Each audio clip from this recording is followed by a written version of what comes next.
महाराज जी, जब जीवन में बहुत संकट आता है तो हमें क्या करना चाहिए और कौन सा मंत्र जपना चाहिए?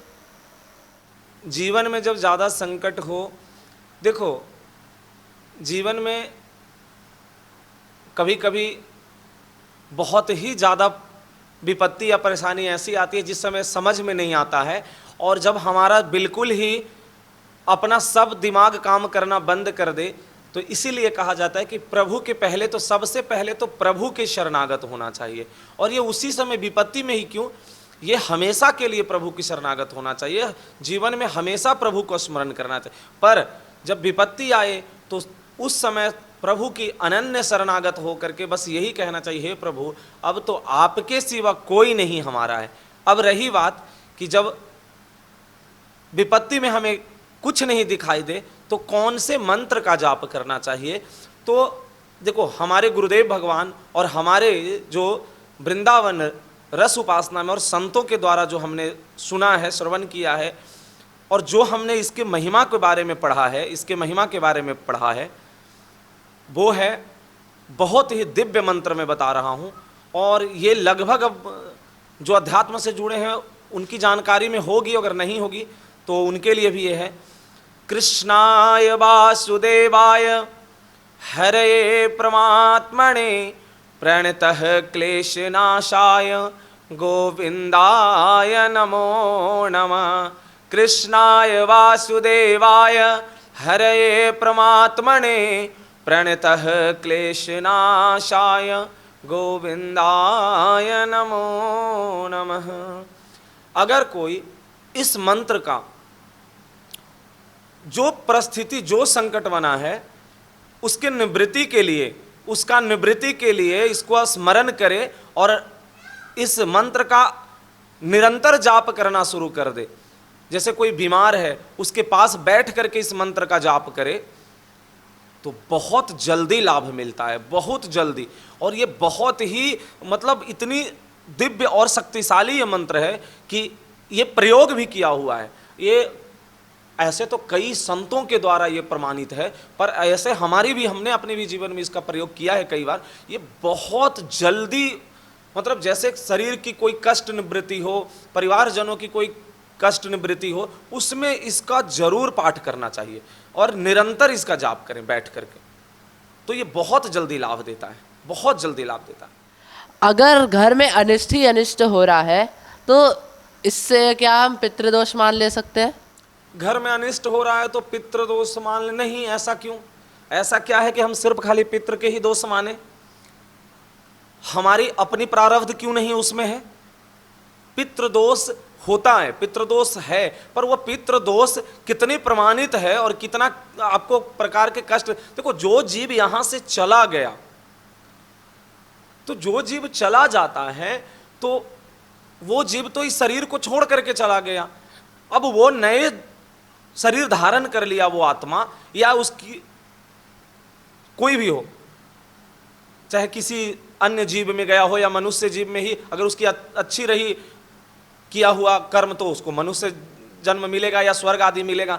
पर अगर उसको और भी कोई जीव का में प्रवेश करता है, कोई जीव में वो जाता है, तो फिर उसको आप मतलब कुछ दे करके या कर करके, हाँ, उसका उद्धार कर सकते हैं, आप उसका उत्थान कर सकते हैं। पर पितृदोष कह करके हम इसको अपने कर्म को ये ना करें, क्योंकि जो आपका प्रारब्ध है वो आपको ज्यादा आपको दंड देता है, आपके किए हुए कर्म ही आपको दंड देता है। तो आप ऐसे कैसे कहेंगे कि पितृदोष की वजह से हमारे घर में संकट या परेशानी या हमारे दुख या विपत्ति आ रही है? नहीं, पितृदोष की वजह से नहीं हो सकता। ये आपका अपना कर्म जो है वो आपको दंड देता है, और आपकी प्रारब्ध जो है वो आपको दंड देता है, और वो आपको भोगना पड़ता है। अब प्रारब्ध जो है वो कोई अभी का तो सिर्फ है नहीं, कई जन्मों का प्रारब्ध है।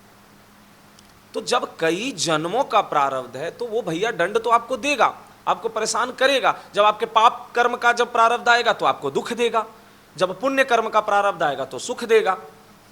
तो आप अब ऐसे कहेंगे कि पितृदोष, तो हम पितृदोष में बहुत ज़्यादा उलझने की जरूरत नहीं है।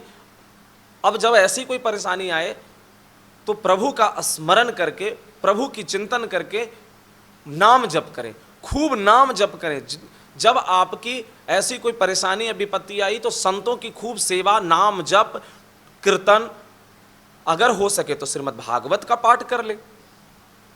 श्रीमद् भागवत का पाठ करे, उससे निवृत्ति मिलती है, दुखों से निवृत्ति मिलती है। बड़े से बड़े पाप और बड़े से बड़े दुख निपट जाते हैं अगर श्रीमद् भागवत का पाठ किया जाए या कराया जाए। संस्कृत के मूल पाठ से अगर भागवत का पाठ किया जाए तो इसीलिए हम तो कहते हैं कि पितृदोष के ज़्यादा चक्कर में नहीं पड़ना चाहिए। हाँ, पितरों के लिए, पितरों के उद्धार के लिए करना चाहिए। पितरों के उद्धार के लिए जैसे अखंड कीर्तन करा के उनको समर्पित कर देना चाहिए, भागवत जी का पाठ करा के उनको समर्पित कर देना चाहिए। तो वो कोई और लोक में होंगे तो वो उनका उद्धार हो जाएगा, कल्याण हो जाएगा। पर आपको दुख दे रहे हैं, ये इसमें ये कोई हम नहीं मानते इसको, और ना हम इसको बहुत कोई प्रमाणित करते हैं। तो इससे ज़्यादा इसमें नहीं उलझना चाहिए।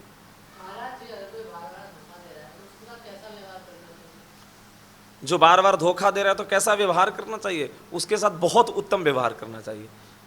कैसे उत्तम व्यवहार करना चाहिए कि देखो, वो धोखा जो दे रहा है वो तुम्हारा प्रारब्ध ही तुमको धोखा दे रहा है, कोई और नहीं है। कोई ना कोई रूप में जो तुम्हारा पहले का ही कर्म जो होता है वो आकर के दंड देता है। वो किसी के शरीर के द्वारा करा सकता है, किसी जीव के द्वारा करा सकता है, बस फर्क इतने हैं। जैसे कि उदाहरण भी है, अब कोई पूर्व जन्म में बहुत आप किसी को बहुत प्रताड़ित करते हैं, बहुत दुख देते हैं, तो वो पुत्र रूप में आपको आकर के बहुत क्लेश देता है। आप कई ऐसे सुने हो कि माता पिता को पुत्र बहुत बहुत पिटाई करता है, मारता है, ऐसा। तो वो और कोई ऐसे जीव होता है, किसी का पुत्र बहुत उसको सुख पहुंचाता है, बहुत उसको मतलब इतना सुख देता है, जैसे लोग कहते हैं कि देखो कितना अपने माँ बाप का सेवा करता था। क्यों? क्योंकि उसने पूर्व जन्म में उसका कोई ऐसा संबंध रहा जो उससे उसको सुख पहुंचा, उसी का वो जो है कर्ज उतारने के लिए वो पुत्र बन करके उसका सेवा करता है। तो हमारे कर्म ही हमको आकर के दंड देता है, हमारे कर्म ही ऐसा देता है। ऐसे उदाहरण स्वरूप में एक आया है बड़ा ही कि एक दो दोस्त थे, वो बाहर जाते हैं कमाने के लिए, वो दोनों मिलकर के बहुत बड़ा व्यापार खड़ा कर लेते हैं। और एक जो दोस्त था उसको मन में लालच आ जाता है कि भाई इतने दूर हम विदेश में हैं, यहाँ तो कोई देखने वाला या कोई जानने वाला नहीं है। तो एक दोस्त को हत्या कर देता है उसने, जहर दे करके, विष दे करके, और उसके बाद उसकी पूरी जो कारोबार, बिजनेस, संपत्ति जो था सब उसने हड़प लेता है। और उसके बाद जब गांव आता है, गांव में बोल देता है कि वो तो कब का घर चलाया था वापस वहां से, वो तो वहां रहा ही नहीं था। तो वो जो रहता है, जो दोस्त उसका, वो तो मर गया, लेकिन जो दूसरा दोस्त जो सब हड़प लिया, सारा संपत्ति उसका अपने अधीन कर लिया। कुछ दिन बाद उसका पुत्र होता है, और वो पुत्र इतना बीमार होता है, इतना बीमार पड़ता है कि उसको पूरे देश विदेश खूब इलाज कराता है, सारे बेच के उसने संपत्ति लगा देता है उसके इलाज में, पर वो ठीक नहीं होता है। अंत में वो पुत्र ऐसे इलाज कराते कराते वो लगभग 15-16 वर्ष का लगभग अवस्था हो जाती है, तभी भी उसकी बीमारी ठीक नहीं होती है। जब उसकी अंतिम समय आता है तो हंसते हुए, जानते हो क्या कहता है उस व्यक्ति को, जो उसका पिता रहता है, उसको कहता है, पहचाना मैं कौन हूँ? मैं वही दोस्त हूँ तुम्हारा जिसको तुमने धोखा देकर और धोखे से विष देकर मारा था और संपत्ति हड़पा था। आज मेरा हिसाब हो गया पूरा, अब तुम्हारे पास कुछ नहीं बचा, सब बिक गया, कुछ नहीं बचा, अब मैं जा रहा हूँ। और वो शरीर छोड़ के चला जाता है। तो कर्म ही हमारा दुख देता है, कर्म ही हमें कष्ट आकर के देता है। महाराज जी, अगर कण-कण में भगवान है तो फिर हम मूर्तियों की पूजा क्यों करते हैं? नहीं, ये हमें समझ में नहीं आता है। नहीं, कैसे लोग प्रश्न करते हैं, ये जिनका भी जो वहाँ से प्रश्न किए हैं, वो अभी अगर यहाँ होते तो मैं उनको जवाब देता। कण-कण में जब भगवान है, अच्छा इनका ही प्रश्न है, हाँ, इनका ही प्रश्न है ना, हाँ, कण-कण में भगवान है। अगर कण-कण में भगवान है तो मूर्तियों का तो मूर्ति में भगवान नहीं है, सिर्फ विग्रह में भगवान नहीं है, उसमें तो कितने कण लगे हुए हैं, उसमें तो हजारों कण लगे हुए हैं, लाखों कण कहो, तो फिर उसमें भगवान क्यों नहीं हुए? हम फिर मूर्ति का निषेध क्यों करें? मूर्ति का मतलब अवहेलना क्यों करें? जब कनकन में भगवान है तो वहां भी भगवान है, तो हम उसमें भगवत भाव क्यों नहीं कर रहे हैं? अच्छा, दूसरी चीज, एक और अगर दृष्टि से देखा जाए तो मूर्ति एक भगवान के प्रारूप होते हैं, उनके एक रूप का हमें जो है वो एक दर्शन कराते हैं, एक प्रारूप का दर्शन कराते हैं। अब हम में सामर्थ्य नहीं कि हम हर जगह कनकन में, जो ये प्रश्न करते हैं कि कनकन में भगवान, तो उनको कनकन में भगवान दिख गए क्या? अगर उनको कनकन में भगवान दिख जाए तो फिर तो उनका ये प्रश्न ही नहीं रह जाए, पर उनको कनकन में भगवान नहीं दिख रहे हैं। ये सिर्फ ये कुतर्क बुद्धि का काम है, ये तर्क बुद्धि। और हम कहते हैं कि इसका देखो सीधा उदाहरण है भाई, कि जब कनकन में भगवान है तो फिर मूर्ति में भी भगवान है। पर हमारी बुद्धि है, अगर है तो तुकाराम जी को कुत्ते में भगवान दिखे ना, चींटी में भगवान दिखे ना, प्रेत में भगवान दिखे ना, वहीं प्रकट हो गए भगवान। उन्होंने कनकन में भगवान जब देख लिया तो हर जगह उन्होंने भगवान को प्रकट कर दिया। तो कनकन में भगवान कह लेने से खाली नहीं होगा, उसके लिए आपको अपनी उस स्थिति को प्राप्त करना होगा भजन करके, तब आपको कनकन में दिखेंगे। क्यों नहीं दिखेंगे? अरे भगवान कनकन में है। प्रहलाद जी को जब हिरण्यकश्यप जब पूछे, हिरण्यकश्यप ने क्या पूछा प्रहलाद जी से कि क्या तुम्हारा भगवान इस खंभे में भी है? तो क्या बोले प्रहलाद जी? हाँ पिताजी। नहीं, पिताजी भी नहीं, वो तो पिताजी भी कहना बंद कर दिए थे। हाँ दैत्यराज, पहले पिताजी कहते थे, बाद में दैत्यराज कहना शुरू कर दिया जब अत्याचार बढ़ा तो बोले हाँ दैत्यराज, इसमें भी हमारे भगवान है, इस खंभे में भी हमारे भगवान है। तो जब हिरण्यकश्यप ने जब मारा गदा खंभे पर, तो खंभे से नरसिंह भगवान प्रकट हो गए। क्यों? क्योंकि भगवान हर जगह हैं, पर आप उस लायक, उस कोटि के आप भगवान के भक्त हैं और भगवान पर आश्रित हैं, और आपकी दृष्टि हो गई है भजन करके भगवान की कि कनकन में आप झलक देख सकते हैं, तो भगवान आपको मिलेंगे, कनकन में मिलेंगे। एक बड़ा अच्छा पंक्ति है, एक सूझ वाले आंख ने पहचान की, कनकन में झांकी है भगवान की। तो किसकी? सूझ वाले आंख ने, मतलब जो भगवान को, जिसकी देखने की सामर्थ्य हो गई है जिसकी आंखों में, जो भगवान के भजन करके भगवान को प्राप्त हुआ है, वो वही देख सकता है। अगर किसी को शारीरिक रूप से शुद्ध करने के लिए कहा जाता है, कंठे तिलक पहनने के लिए कहा जाता है और कहा जाता है कि वो अवक्ष पदार्थ का सेवन ना करे, तो वो यह तर्क देते कि मन चंगा तो कटौती में गंगा। हाँ, ये दुर्बुद्धि का कारण है। देखो ये सब दुर्बुद्धि लोग करते हैं ऐसे कि हम कंठी तिलक क्यों लगाएं, हम मंदिर क्यों जाएं, हम तीर्थ क्यों जाएं, हम पूजा सेवा साधना क्यों करें, मन चंगा तो कटौती में गंगा। अब ये कह देना कितना आसान है, मन चंगा तो कटौती में गंगा। क्या तुम्हारा मन चंगा है? हम तो यही कहते हैं, जो ये कहते हैं वो उनके हृदय में वो अपने आप को पूछे, झांके, हृदय पवित्र हो गया है, उनका मन चंगा हो गया है क्या? बिना भजन के मन चंगा हो जाएगा? बिना नाम जप के मन चंगा हो जाएगा? बिना मतलब गुरु के शरणागत हुए, बिना गुरु के बताए मार्ग पर चले हुए मतलब मन चंगा हो जाएगा? अरे देखो, जिन्होंने ये पंक्ति कही मन चंगा तो कटौती में गंगा, उन्होंने निरंतर भगवान का भजन किया है। रैदास जी ने निरंतर भगवान का भजन किया है, तब जाकर के उनको स्थिति आई, उतनी कृपा मिली है, तब ये मन चंगा तो कटौती में गंगा। हम अपनी पाप वृत्ति या वासना को लोगों के सामने ना ला करके हम कुतर्क करके ऐसा कहते हैं कि ताकि लोग हमसे आगे कुछ कहें ही ना, या हमको संतों का किसी तरीके का वाणी का मतलब हमको सुनने का प्रभाव ही ना हो, मिले ही ना, तो वो क्या कह देते हैं, मन चंगा तो कटौती में गंगा। हमें क्यों गंगा स्नान करना है? हमको तो मन चंगा है तो कटौती में गंगा है। हमें क्यों तीर्थ पर जाना है? मन चंगा तो कटौती में गंगा। अरे तुम्हारा मन चंगा हो जाता तो यह सवाल ही नहीं आता, तुम ऐसा कहते ही नहीं। जिनका मन चंगा हो गया उनके पास ये सवाल नहीं है, मन चंगा तो कटौती में गंगा। महाराज जी, ज्यादा भजन करने के लिए कौन सा मार्ग उपयुक्त है, गृहस्थ या फिर विरक्त? भजन करने के लिए और उत्तम भजन करने के लिए या भगवत प्राप्ति के लिए गृहस्थ और विरक्त दोनों मार्ग में एक ही समानता है, कोई फर्क नहीं है। बस अंतर क्या है, गृहस्थ जो है वो घर में रह करके भजन करता है, अपने परिवार के साथ रह करके भजन करता है, अपनी जिम्मेदारियों का निर्वाह करते हुए भजन करता। और जो विरक्त है वो सब कुछ छोड़ करके घर से निकल करके जा करके एकांत होकर के भजन करता है।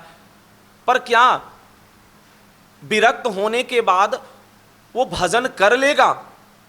ये भी सोचने की बात है। क्या विरक्ति में भजन हो जाएगी? हाँ, अगर वो उसका मन वैराग्य हो गया है संसार से तब तो ठीक है, नहीं तो क्या फायदा जब वैरागी लेकर के, विरक्ति लेकर के और आप एकांत चले गए और वहां भी चिंतन संसार का होने लगे, वहां भी चिंतन भोग विलासता का होने लगे। और ये ज्यादातर यही हो रहा है आज के समय। चोला ले लेते हैं विरक्त का, वैराग का, और देखो कैसी कैसी आचरण करते हैं। हम सबकी नहीं बात कर रहे हैं, बड़े अच्छे अच्छे भजनानंदी हैं, पर ज्यादा ऐसा देखने को भी मिलता है, सुनने को भी मिलता है। तो भैया अगर आपका वैराग जो है अगर नहीं है, उस लायक पुष्ट नहीं है, तो आप चुपचाप गृहस्थ में रह करके भजन करें। और अगर आपको गृहस्थी में जैसे किसी को स्त्री नहीं चाहिए, स्त्री सुख या परिवारजन में उसको उनको ऐसा नहीं लग रहा है कि हाँ हमको नहीं, तो कोई बात नहीं, घर में रह करके आप बिना शादी विवाह के भी आप भजन कर सकते हैं, घर में ही रह करके माता पिता की सेवा करते हुए। ऐसा नहीं है कि किसी ऐसे एकांत जगह, और कहाँ जाओगे आज, बचा कहाँ एकांत जगह? कोई एकांत जगह बचा ही नहीं है। आप जाकर के तो देखो, अरे आपका मोबाइल जो आपके साथ अगर होगा ना तो वही आपको कुछ संग करा देगा, किसी से जरूरत नहीं पड़ेगी। तो अब वो बात पहले की रह नहीं गई है। तो हम तो कहते हैं कि हम तो सबसे उत्तम मानते हैं कि गृहस्थ में रह करके, चाहे वो भले ही वो ब्याह न करे, माता पिता की सेवा करते हुए रहे, पर वो गृहस्थ जीवन में रह करके, घर परिवार में रह करके जो भजन बनता है ना वो बहुत लाभकारी होता है। वो रह करके खूब भजन कर सकता है। उदाहरण है तुकाराम जी, उदाहरण है नरसिंह मेहता जी, उदाहरण है कितने ऐसे संतों का, जैसे कि एकनाथ जी को देख लो, पुंडरीक जी को देख लो। पुंडरीक जी ने अपने माता पिता की सेवा करते हुए भगवत प्राप्ति की। जब विट्ठल भगवान आए तो ऐसे ईंट खसखा करके रख दिए, पर माता पिता की गोद में जो उनके सोए हुए थे माता पिता, उनको उतारे नहीं गोद से, भगवान को तक नहीं देखा पीछे मुड़ करके। तो ये निष्ठा है गृहस्थों की। हजारों संत गृहस्थ हुए, हरिराम व्यास जी परम भागवत, अरे सबको तो छोड़ दो, हमारे आचार्य बंसी सखी अवतार हमारे महाप्रभु श्री हरिवंश चंद्र जो गृहस्थ धर्म में ही और रह करके देखो क्या उन्होंने मतलब दिखाया संसार को। तो ऐसा नहीं है, पर हाँ गृहस्थी में रहते हुए भजन होना चाहिए, नाम जप, सेवा, कीर्तन, संतों की सेवा, तीर्थ अवगाहन, तो ये सब होना चाहिए। ये नहीं कि सिर्फ ऐसी मोह माया में ऐसे उलझ जाओ कि फिर वो गृहस्थी के सिवा तुम्हारे अपने ही मतलब सिर्फ मोह बस परिवार के सिवा कुछ और ना दिखे, तो फिर जीवन व्यर्थ है। तो इसीलिए गृहस्थ में उत्तम भजन बनेगा। और जो वैराग्य लेना चाहता है, जिसको एकदम वैराग्य प्रबल हो गया है, सब कुछ एकदम अब लगता है कि कुछ नहीं, तो ऐसी कोई व्यवस्था बने तो किसी दिव्य महापुरुष के शरणागत होकर के और भजन करे। हम निषेध ना वैराग्य को करते हैं ना गृहस्थ को कर। गृहस्थ के बिना वैराग का भी जीवन नहीं चलेगा। वो भी खाते हैं कहाँ से? गृहस्थ के घर से ही खाते हैं। उनको गृहस्थ ही देते हैं तो उनका भोजन चलता है या वस्त्र चलता है। आजकल हो गए हैं विरक्त जो गृहस्थों को अवहेलना करते हैं, पर वो नहीं सोचते कि वो आए हैं कहाँ से, गृहस्थ से ही आए हैं। तो हम कहते हैं कि भजन हर जगह किया जा सकता है, आपको करना पड़ेगा, चाहे वो विरक्त हो चाहे गृहस्थ, त्याग आपको हर जगह करना पड़ेगा। महाराज जी, आजकल के बच्चों को या युवा पीढ़ी को भजन और भक्ति मार्ग से जोड़ने के लिए क्या करें? हाँ, आजकल के बच्चे को अध्यात्म से जोड़ना बहुत मुश्किल भी है, पर माता पिता को प्रयास भी करना चाहिए। मुश्किल इसलिए है कि समय बहुत बदल गया है, खान पान, रहन सहन, मोबाइल। आजकल के 1-1 वर्ष के बच्चे के हाथ में मोबाइल है, तो वो 1 वर्ष के बच्चे मोबाइल देखना शुरू करेगा तो आगे 5-7 साल होते होते, 8 साल होते होते उसकी मोबाइल से ही कुसंगत होती है, और ऐसे ही करके वो 10-12 साल होते होते वो भ्रष्ट होने लगता है। तो हाँ, अध्यात्म से जोड़ने की ज़रूरत माता पिता को है बच्चों को। और उसके लिए क्या करें कि जब बच्चा छोटा हो उसी समय से उसको भगवान की लीला, भगवान के नाम कीर्तन, भगवान का स्मरण। अब देखो, जिस घर में भगवान का कीर्तन होता है, जिस घर में भगवान का सत्संग होता है, नाम जप होता है, भगवान की चर्चा होती है, संतों की सेवा होती है, उस घर के बच्चों में प्रभाव अपने आप पड़ेगा।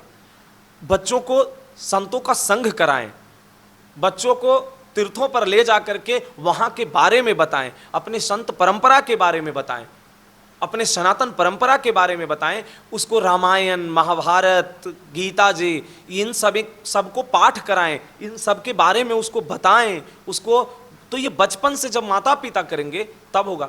पर ऐसा होता कहाँ है? माता पिता खुद देखो, पिता शराब पी कर आएगा, औरतों को बैठ करके प्रपंच करेंगी, तो वो कहाँ, वो बच्चों का क्या होगा? पर हाँ, अब कुछ ऐसे भी माता पिता होते हैं जो अपने बच्चों को बचपन से ही ऐसा माहौल देते हैं, ऐसा वातावरण देते हैं, तो वो बच्चे भजन करते हैं या सदगृहस्थ अच्छे बनते हैं। तो बच्चों को, माता पिता को बहुत जरूरी है कि उनको अच्छा भोजन, बच्चों को भोजन में ध्यान दें, क्योंकि जब सतोगुण युक्त भोजन नहीं बच्चे पाएंगे तो फिर वो देखो तमोगुण की भोजन तामसी बनाएगा उनको। खान पान बहुत बेकार हो गया है आज के समय में। गंदे खान पान से वो बच्चे अध्यात्म से कैसे जुड़ेंगे, कैसे लगेंगे?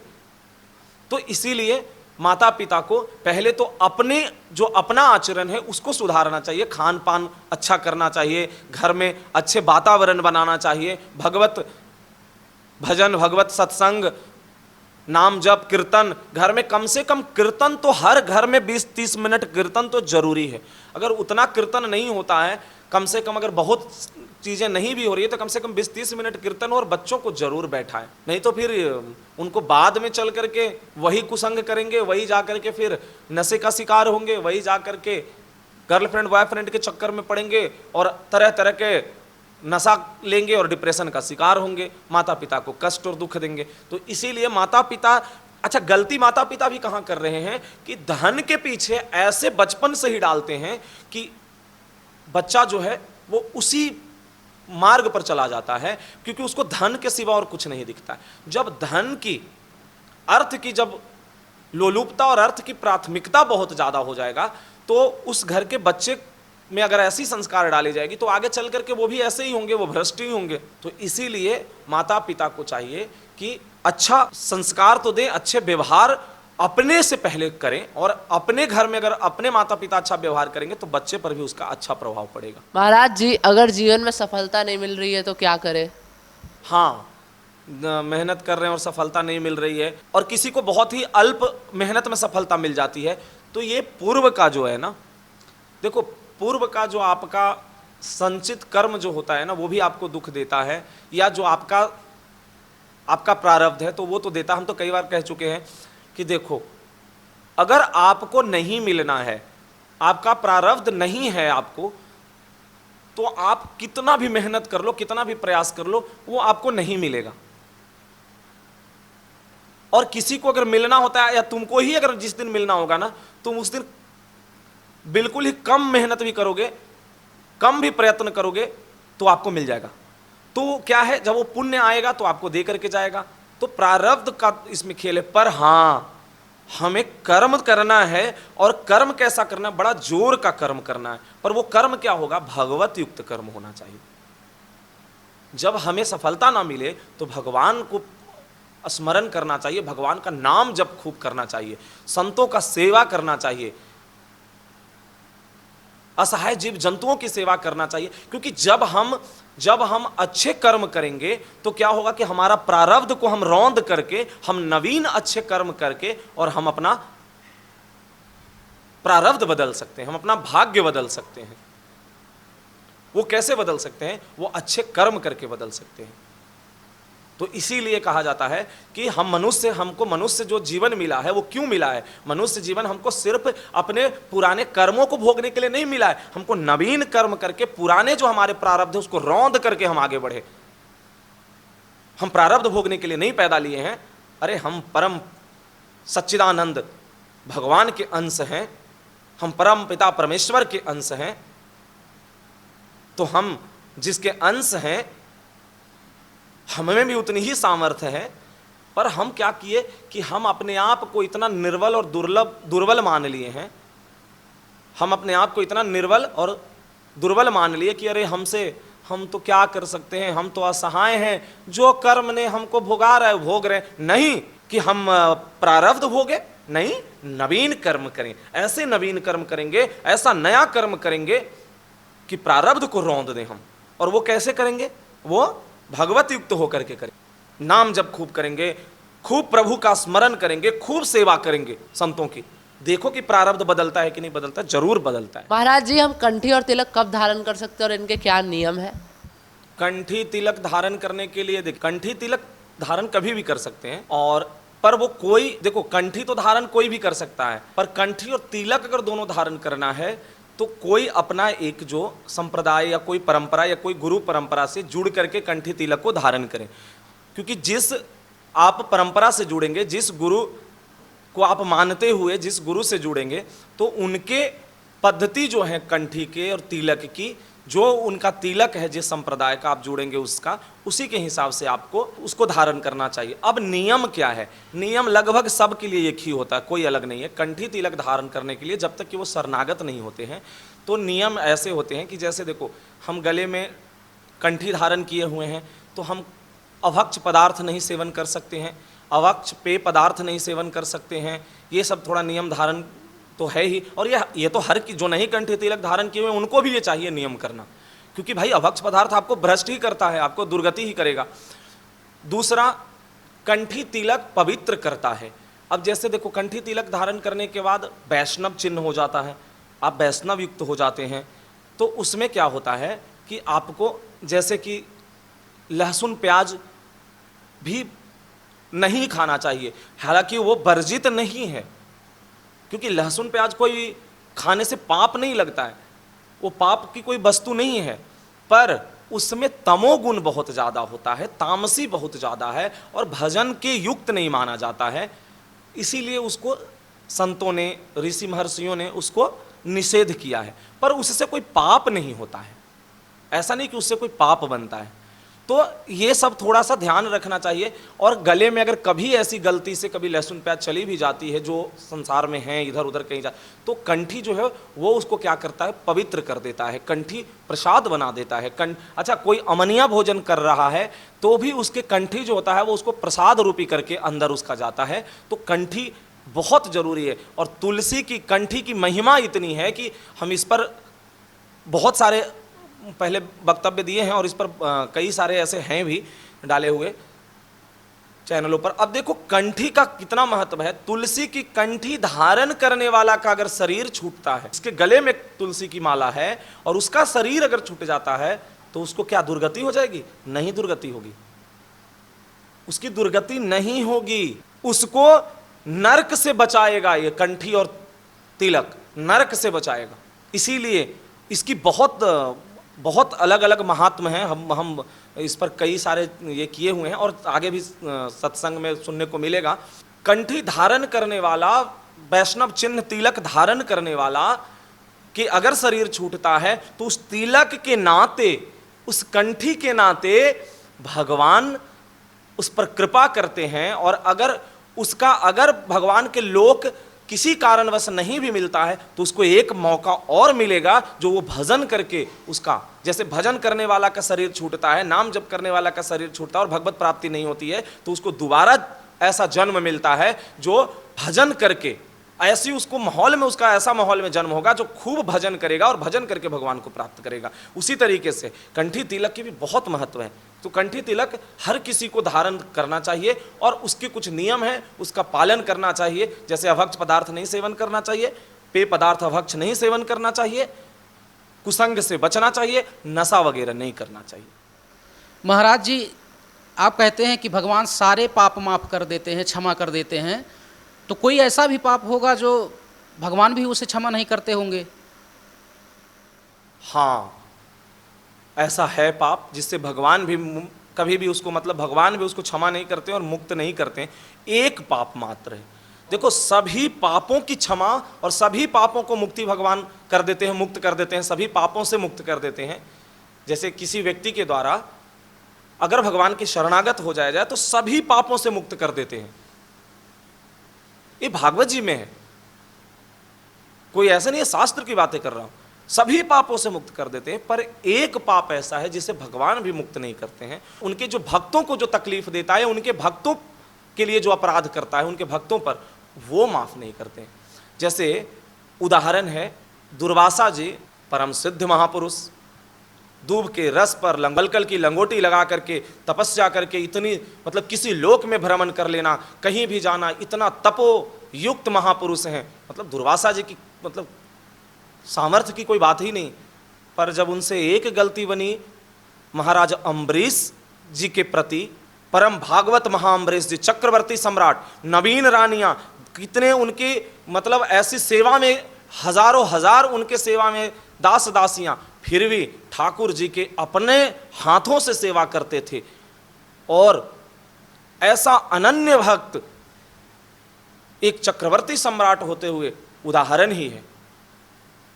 तो जब उनके प्रति दुर्वासा जी का भाव बदला, अम्बरीश जी को मारने के लिए कृत्या प्रकट कर दिया अपने तपोबल से, और जब कृत्या प्रकट हुई मारने के लिए, जैसे ही कृत्या प्रकट हुई वैसे ही भगवान के सुदर्शन चक्र ने कृत्या को नष्ट कर दिया। यानी कि भगवान का सुदर्शन चक्र वहीं पे मतलब अपने भक्त, इससे प्रमाण क्या होता है कि भक्तों के आसपास ही भगवान रहते हैं, और भक्त के मतलब आगे आगे भक्त चले पाछे पाछे में, भगवान उसके पीछे पीछे डोलते हैं। जो भगवान की अनन्य भक्त हैं, उनके सेवा, उनके नाम जापक अम्बरीश जी को तो पता नहीं कि उनके आसपास सुदर्शन चक्र है। अब जब कृत्या को सुदर्शन चक्र नष्ट किया और दुर्वासा जी को त्रास देना शुरू किया, दुर्वासा जी ब्रह्मलोक, शिवलोक, सभी लोकों में भागते फिरे। जब कहीं से नहीं हुआ, भगवान शंकर ने कहा कि आप जिनके भक्त के द्रोही हैं, जिनका सुदर्शन चक्र आपके पीछे लगा हुआ है, आप उनके पास जाइए। तब विष्णु लोग जाते हैं, भगवान के पास जाते हैं और श्री हरि के पास जाकर के कहते हैं, प्रभु बचाइए, आपका सुदर्शन हमें त्रास दे रहा है। तब भगवान कहते हैं, दुर्वासा जी हम आपको नहीं बचा सकते सुदर्शन से। क्यों भगवान? आपका सुदर्शन चक्र है, आपका आज्ञा का, आपका पार्षद आपका आज्ञा का पालन कैसे नहीं करे? नहीं, क्योंकि हम जिसके अधीन हैं, सुदर्शन जिसके अधीन है वो है कौन है? वो है अम्बरीश जी। आप उनके पास जाना पड़ेगा आपको और उनसे जाकर के क्षमा मांगना पड़ेगा। तब जाकर के अगर वो क्षमा करते हैं तभी सुदर्शन आपको त्रास देना बंद करेगा। दुर्वासा जी भाग करके जाते हैं और वापस आकर के अम्बरीश जी के चरणों में गिरते। एक बलकल की लंगोटी लगाने वाला, दूब के रस का पान करने वाला, परम वैराग्य को प्राप्त, सारे प्रकार की तप किए हुए महापुरुष दुर्वासा जी, और किसके चरण में गिर रहे हैं? तो जिसके दर्जनों रानियां हैं, जिसके पास सत्ता वैभव चक्रवर्ती सम्राट है, उसके चरणों में गिर रहे हैं। क्योंकि इससे क्या पता चलता है कि भक्ति कहीं भी हो सकती। भगवान का अनन्य भक्त किसी भी स्थिति में हो सकता है और किसी भी अवस्था में वो प्राप्त कर सकता है। तब जाकर के अम्बरीश जी ने संकल्प करते हैं और कहते हैं कि हमने अब तक के जितना प्रभु की सेवा, नाम जप या जो भी हमने अब तक के जितना प्रभु के लिए हमने किया है, वो सब हम संकल्प करते हैं, हे सुदर्शन आप शांत हो जाएं। तब जाकर के दुर्वासा जी को क्षमा होता है। ये भक्त का हृदय। सोचो कि जो कृत्या प्रकट कर रहा है मारने के लिए, उसके लिए अपनी पूरी जीवन के तप, पूरी जीवन की भक्ति, भजन सब देने को तैयार हो गए। मतलब संकल्प कर रहे हैं कि हम अपने पूरे जीवन का भजन दे रहे हैं दुर्वासा जी को, हे सुदर्शन आप शांत हो जाएं। तो इससे क्या पता चलता है कि सबसे बड़ा जो पाप है वो एकमात्र भक्त के प्रति अपराध। भगवान अपने भक्त के प्रति जो अपराध किया जाता है उसको क्षमा नहीं करते हैं, क्योंकि वो भगवान भी अधीन हो जाते हैं भक्त के, अपने भक्त के अधीन होते हैं भगवान। इसीलिए हम लोग कहते हैं किसी भी संत, किसी भी वैष्णव, किसी भी भगवान के अनन्य भक्त को कभी भी उसके प्रति गलत दोष दृष्टि मत कर लो। अगर उसके प्रति दोष, हमारे गुरुदेव भगवान ने मतलब शुरुआत के ही टाइम में हम लोगों के, और हमेशा वो कहते हैं कि किसी भी ऐसे वैष्णव के प्रति दोष दृष्टि मत करो। उसकी बाहरी, जो उसकी बाहरी स्थिति को देख करके ये मत सोच लो कि वो अरे ये तो खराब है, ये ऐसा है, वो ऐसा पाप बन जाएगा कि शायद फिर उसका क्षमा होना मुश्किल है। इसीलिए बहुत बचने की जरूरत है। बाहरी वृत्ति को देख करके कभी भी अपराध न करे। तो सबसे बड़ा अपराध जो है वो भक्त के प्रति अपराध है, जिसको भगवान क्षमा नहीं करे। महाराज जी, दुनिया में सबसे बुरी लत क्या है? और अगर मनुष्य के अंदर वो लत है तो उसे कैसे सुधार किया जाए?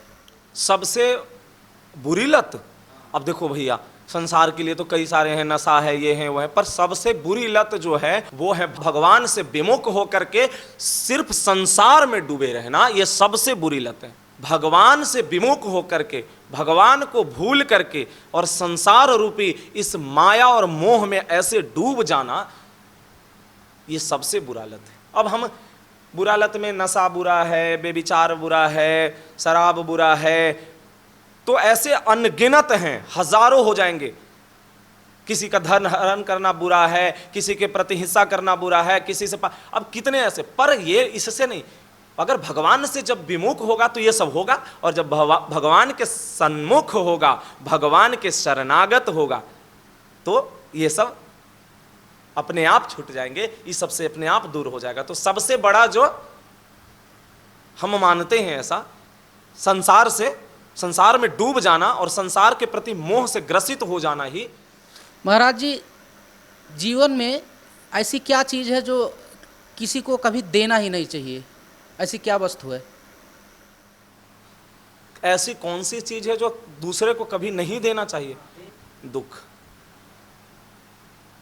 अब हम किस चीज को देने को मना तो कर नहीं सकते, कोई वस्तु, ये सब तो नश्वर है, तो ये चलो वो भी संसार की भी बात हो, तो क्यों नहीं देना चाहिए भाई? उसकी ज़रूरत के हिसाब से सबको देना चाहिए हर चीज़ को, यहाँ तक कि भजन भी देना चाहिए, ये भी संतों ने कहा है। और ये भी और है, हम भजन देते हैं भाई। हम किसी को अपने किसी का उद्धार के लिए अगर हम प्रभु से कामना करते हैं या तो उसको भजन देते हैं। एकमात्र जो हम कहते हैं कि किसी को नहीं देना चाहिए वो दुख है। किसी को दुख नहीं देना चाहिए, क्योंकि दुख अगर किसी को भी आप देते हो, और खास करके असहाय निरपराध जीव जंतुओं को या असहाय मनुष्यों को, तो वो आपको बहुत बहुत ज़्यादा, मतलब आपको जो है वो गर्त में ले जाएगा, वो आपका बहुत बड़ा पापाचरण बन जाएगा। तो इसीलिए किसी को दुख नहीं देना चाहिए। महाराज जी, इस जगत में सबसे बड़ा आश्चर्य क्या है, उसको हम कैसे पहचानें? सबसे बड़ा संसार का सबसे बड़ा आश्चर्य क्या है? हाँ, सब क्या, देखो कैसी लीला है भगवान की कि सबसे बड़ा आश्चर्य। अब देखो, मनुष्य संसार में आता है और अपने आप को ही भूल जाता है। खुद को भूल जाना ही तो आश्चर्य है ना? मतलब हम आए इस दुनिया में, इस संसार में, हमारा जन्म हुआ, तो हमारा उद्देश्य क्या था? भगवान की प्राप्ति। हम जब आए थे तो भगवान की प्राप्ति के उद्देश्य से लेकर आए थे, क्योंकि गर्भ में हमने वादा किया था कि हम भगवान से कि हम इतना भजन करेंगे और आपको प्राप्त करेंगे। तो पहले तो ये हम भूल गए। तो आश्चर्य कैसा कि हम ऐसे माया मोह में ऐसे उलझे, ऐसा फंसे, हम माया को ऐसा पकड़ लिए। माया हमको नहीं पकड़ा, हमने माया को ऐसे पकड़ा कि हम भूल गए प्रभु को, प्रभु ही हमारे विस्मरण हो गए। देखो कैसी मतलब आश्चर्य है। और दूसरा, इस जगत में भगवान ने जो बनाया है सृष्टि में मनुष्यों को, वो देखो कैसे बनाया है। तुम्हारा रूप कैसा है, इसका रूप कैसा है, इनका रूप कैसा है, हमारा रूप कैसा है, उनका रूप कैसा है, मतलब सबकी अलग है ना। सबकी आंख अलग, सबकी नाक अलग, सबकी मुंह अलग। और मतलब ये आश्चर्य नहीं है तो क्या है?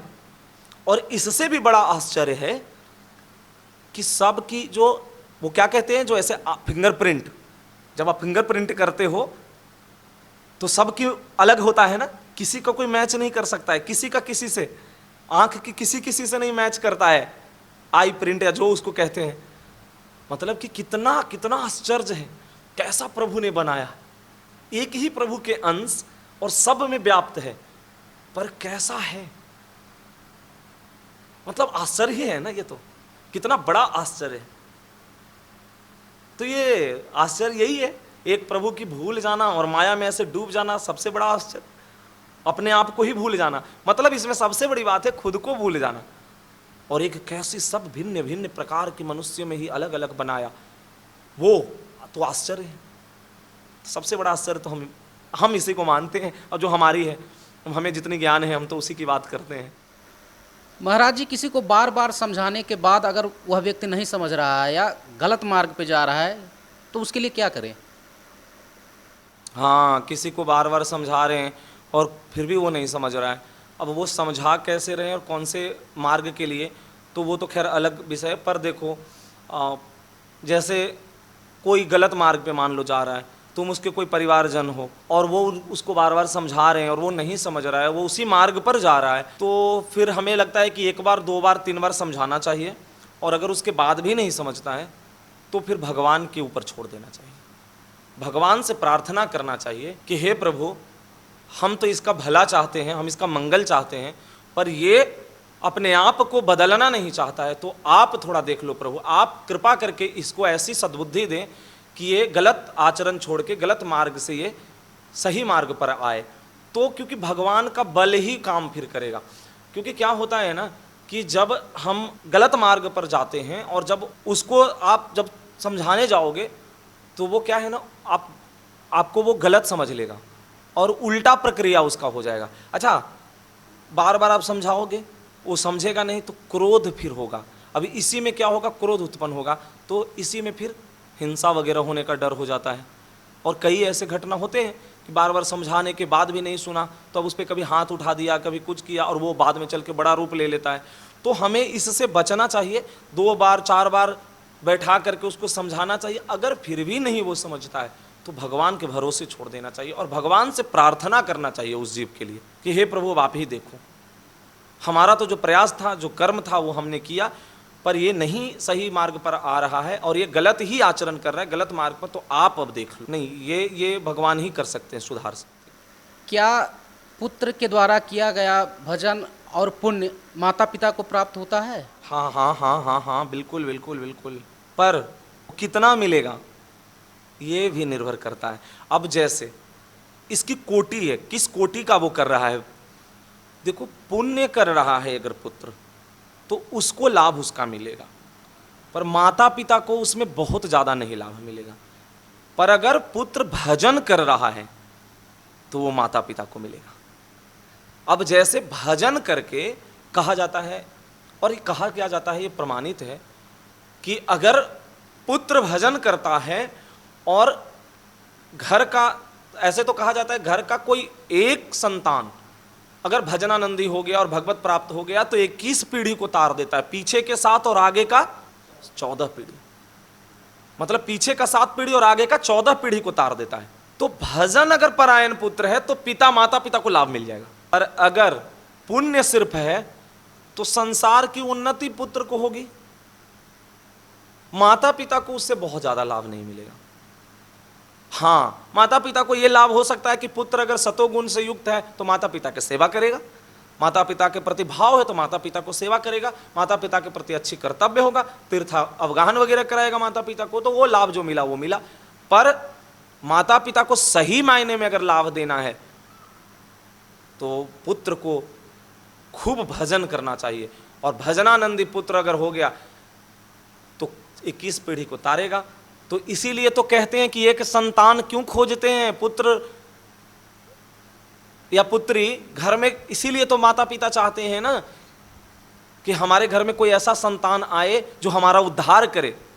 तो उद्धार ऐसे थोड़े होता है कि उद्धार खाली उसको माता पिता को शरीर छूट गया तो उनके लिए वो क्रियाकर्म कर दिया, वो उससे उद्धार नहीं होता।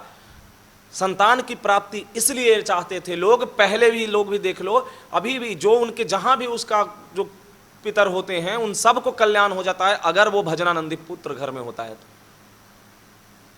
एक भजनानंदी ध्रुव जी को, जब ध्रुव जी परम पद के लिए जब जाने लगे, जब विमान आया तो वो पूछते हैं हमारे माता पिता, तो हमारी माता कहाँ है, हम उनके बिना कैसे, तो बोलते हैं आप, वो जो विमान दिखाते हैं ऐसे बोलते हैं देखो वो विमान जो जा रहा है वो आपकी माता श्री का विमान जा रहा है, वो जो दिव्य विमान जा रहा है। यानी पुत्र से पहले माता का विमान, भगवत प्राप्ति पुत्र से पहले माता पिता को हो जाती है अगर पुत्र अगर भजनानंदी है तो। महाराज जी, अगर किसी के साथ हम अच्छा करके या नेकी कर करके थक चुके हैं और उसके बाद भी वह व्यक्ति अगर हमारे साथ कभी भी किसी विपरीत स्थिति में नहीं खड़ा हुआ हो या ना हमारे बारे में कभी अच्छा सोचता हो, तो हम क्या करें? पहले तो कि हम उनसे उम्मीद क्यों करें कि हमको वो, हम जो उनको कर्म किए उसके बदले हमको वो फल दें। पहले तो हमें उम्मीद ही छोड़ देना चाहिए। हम जी उनको किए, हमने पहले नेकी किया ही नहीं। अगर हमने नेकी किया तो फिर नेकी कर दरिया में डाल, जो नेकी किया तो नेकी कर दरिया में डाल।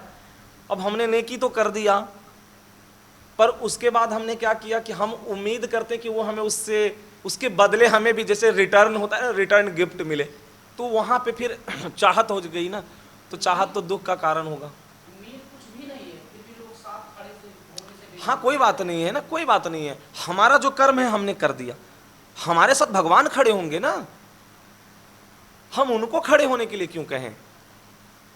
हम अच्छे कर्म अगर कर रहे हैं तो हमारे साथ प्रभु हमको साथ देंगे, हमको प्रभु हमारे साथ खड़े होंगे। कोई इंसान हमारे साथ कैसे खड़े होगा? उसके खड़े होने से भी कुछ नहीं होगा। तो हमें उम्मीद नहीं करना चाहिए। अब हम बहुत ज्यादा उम्मीद लेकर के बैठ जाएंगे कि देखो हमने उसको कल मदद किया था, या कल उसकी हमने सेवा किया था, उसके लिए हमने कुछ किया था, आज हमारे साथ वो नहीं कर रहा है, या वो हमको देखो हमको छोड़ दिया, या वो हमारा निंदा कर रहा है, तो कोई बात नहीं है भाई, हमारा कर्म था हमने कर दिया, करो ठीक है, कोई दिक्कत नहीं है। क्योंकि हम देखो हमारा काम था हमको करना, वो हमारे हाथ में था ना, हमें उनके प्रति अच्छा व्यवहार या अच्छा कर्म करना ये हमारे हाथ में था, हमने कर दिया। पर अब उनके हाथ में अगर जो है वो नहीं कर रहे हैं तो हम उनसे जबरदस्ती नहीं करवा सकते। हम उनसे या किसी से भी हम जबरदस्ती नहीं करवा सकते हैं, और हमें उम्मीद भी नहीं रखना चाहिए। प्रभु के लिए हम सेवा कर रहे हैं, हम यही सोचे कि हम प्रभु के लिए सेवा कर रहे हैं। भगवत भाव से क्यों सेवा करने की बात होती है कि भगवत भाव से सेवा, फिर उसमें चाहत नहीं रहती है। हमने भगवत भाव से सेवा किया, अब वो नहीं कर रहे हैं तो कोई बात नहीं, उनकी इच्छा, उनकी मर्जी। महाराज जी, क्या भाग्य के भरोसे बैठना उचित है? बिना कुछ किए अगर क्या हम भाग्य के भरोसे रहें तो कुछ मिल सकता है? नहीं, बिल्कुल नहीं। भाग्य के भरोसे हम बैठे रहेंगे कि हम प्रारब्ध भोगने के लिए सिर्फ पैदा लिए हैं? नहीं ना, तो हम नया कर्म करेंगे ना, अपना खूब नया कर्म करके, और अपने प्रारब्ध को हम रौंदेंगे। हम भाग्य के भरोसे नहीं बैठेंगे। भाग्य बदला जाता है, भाग्य बदला जाता है, पर संसार के कर्म से नहीं, भागवत युक्त कर्म से भजन करके प्रारब्ध को रौंदा जाता है, भाग्य को बदला जाता है। पर संसार में जो भाग्य जो रहेगा उतना ही मिलेगा आपको। जो संसारी लोग हैं तो उनको वही मिलेगा जो उनके भाग्य, उनके प्रारब्ध में है। वो भाग्य के भरोसे क्या, वो तो कुछ नहीं करना है, बहाना है, भाग्य ने नहीं दिया हमको। पर हम कहते हैं कि भाग्य है, भाग्य होता है, भाग्य से मिलता है, पर किसको? जो सिर्फ संसार में लगे हैं, उनका जो भाग्य में लिखा है वो मिलेगा, उससे ज्यादा उनको कुछ नहीं मिलेगा। पर अरे हम अंश किसके हैं? परम पिता परमेश्वर के अंश है, तो हम क्या भाग्य के भरोसे बैठ करके अपना प्रारब्ध नहीं बदल सकते? नहीं, भाग्य के भरोसे नहीं बैठेंगे, हम अपना प्रारब्ध बदलेंगे भजन करके, हम नया कर्म करके, हम सतो गुण युक्त कर्म करके हम अपना प्रारब्ध बदल देंगे, और हम अपना जो भी हमारा भाग्य है उसको हम रौंद करके हम अपना नया भाग्य की रचना करेंगे। पर ये कैसे होगा? ये भजन के बल से होगा, ये ऐसे संसार के कर्म से नहीं होगा। जो कहते हैं कि कर्म करो, सब छोड़, अरे क्या करना है, कर्म करते रहो, ये भगवान कुछ नहीं देते, कर्म से करो। नहीं, तुम कर देख लो कर्म करके, सच में तुमको प्रारब्ध अगर तुम्हारा नहीं होगा उस समय, अगर तुम्हारे पास पुण्य नहीं होगा, तो तुमको लाख प्रयास करने के बाद भी तुमको नहीं मिले वाला है। कई बार ऐसा सुनते होगे ना कि दो व्यक्ति है, एक ही साथ एक ही जैसा मेहनत कर रहा है, पर एक को खूब मतलब तरक्की हो गया और एक को नहीं हुआ। क्यों? क्योंकि एक का जो पुण्य और भाग्य जो कहते हैं, जिसको पुण्य हम लोग पुण्य कहते हैं, कि पुण्य रूपी जब उसके उस समय आया तो वो उत्थान कर दिया, उसको उन्नति करा दिया। और दूसरे वाले के पुण्य नहीं था, प्रारब्ध में पाप था, तो वो उत्थान नहीं हुआ। वो मेहनत करते हुए या उससे ज्यादा वो कर्म मेहनत कर रहा है, तभी भी उसका उन्नति हुआ। इसीलिए क्योंकि वो उसके जीवन में पूर्व का भाग्य या पुण्य जिसको कहते हो वो नहीं था। पर हम कहते हैं कि इसके भरोसे नहीं बैठना चाहिए। अगर इसी से तो आगे निकलना है हमें रौंद करके, हम लोग तो पुण्य पाप दोनों की रौंदने की बात करते, दोनों को छोड़ करके आगे निकले भजन करके, क्योंकि दोनों जंजीर, एक लोहे की एक सोने की। अब तुमको सोने के जंजीर में बांध करके जेल में रखा जाए या लोहे के जंजीर में रखा जाए, फर्क क्या पड़ता है? उस समय तुमको सोना सुख थोड़े देगा, ऐसे लगेगा कि दुख। पर ये क्या है? भजन की स्थिति के लिए। पर पुण्य जीवन में सात्विक बनाता है, तो पुण्य तो करना चाहिए, पर वो भगवत भाव से युक्त पुण्य करना चाहिए। महाराज जी, अगर ग्रह नक्षत्र खराब हो और आई हुई उपलब्धि वापस चली जाती है दरवाजे से, तो उसको हम क्या समझें और उसके लिए क्या करें? हाँ, ग्रह नक्षत्र होता है, ऐसा नहीं है कि ये तो सब भगवान के पार्षद ही हैं, ग्रह नक्षत्र है। अब वो उपलब्धि आता है और जाता है, ये तो उसके प्रारब्ध पर निर्भर करता है। पर ग्रह नक्षत्र खराब होते हैं, बनते बिगड़ते हैं, ये तो है। पर ये किसके लिए है? मैं अभी भी जो बात करने जा रहा हूँ वो सिर्फ संसार की मैं बात कर रहा हूँ। मैं कोई भजनानंदी और भजन करने वाले और भगवान के आश्रित की बात नहीं कर रहा हूँ। पर ग्रह उनको सताता है और उनको परेशान करता है, क्योंकि ये भगवान के ही पार्षद हैं और भगवान ने ही इनकी अलग अलग कार्य दे रखा है। अब ये 9 ग्रह जो हैं, ये इनकी अलग अलग कार्य, सबकी अलग अलग हिसाब से वो एक तरह से ड्यूटी लगा रखी है भगवान ने, तो उनका अपना अपना कर्म है। अब जैसा कर्म जिसका होता है कर्म, तो उसको दंड मिलता है, तो वो कहीं ना कहीं कोई ग्रह के माध्यम से। पर इसके लिए अलग अलग बहुत सारे अनुष्ठान हैं जो इसको अनुष्ठान करके उसको ठीक किया जाता है, दबाया जाता है। पर अनुष्ठान भी वैसी होनी चाहिए, भगवान को आगे रख करके वो अनुष्ठान हो, और अनुष्ठान जोर की होनी चाहिए। अब जैसे आपकी प्रारब्ध है 2 किलो जो आपको नुकसान कर रहा है, और आप अनुष्ठान कर रहे हैं 1/4 किलो 250 ग्राम, तो थोड़े आपका वो प्रारब्ध बदल जाएगा, रौन जाए, फिर आपको 8 बार करना पड़ेगा ना। वैसे ही अनुष्ठान 8 बार करेंगे तब बदलेगा। एक बड़ा अच्छा प्रसंग है, एक बड़े भजन परायण हुए, उनका थोड़ा नाम हमारे अभी विस्मरण में है। उन्होंने अपने माता पिता की सेवा के लिए और माता पिता के सुख के लिए उन्होंने, कि ताकि धन हमारे पास आए, तो धन की प्राप्ति के लिए, माता पिता के सुख के लिए, धन प्राप्ति के लिए उन्होंने गायत्री का पुरस्चरण किया। उन्होंने 1 पुरस्चरण, 2 पुरस्चरण, ऐसे करते करते उन्होंने 24 पुरस्चरण किया गायत्री का। उन्होंने कितना? 24 पुरस्चरण गायत्री का किया। फिर भी उनके जीवन में धन नहीं मिला, और उनके माता पिता, समय बीता, उनके माता पिता का शरीर छूट गया। अब उन्होंने सन्यास ले लिया। भाई माता पिता भी नहीं रहे तो सन्यास ले लिया। जैसे ही उन्होंने सन्यास लिया, माँ गायत्री प्रकट हो गई। गायत्री देवी प्रकट हुई और बोली, मांगो, क्या मांगते हो, क्या चाहिए? वो बोले, अब क्या मांगे आपसे? जब हमने मांगा था आपसे तब तो आपने हमें दिया ही नहीं।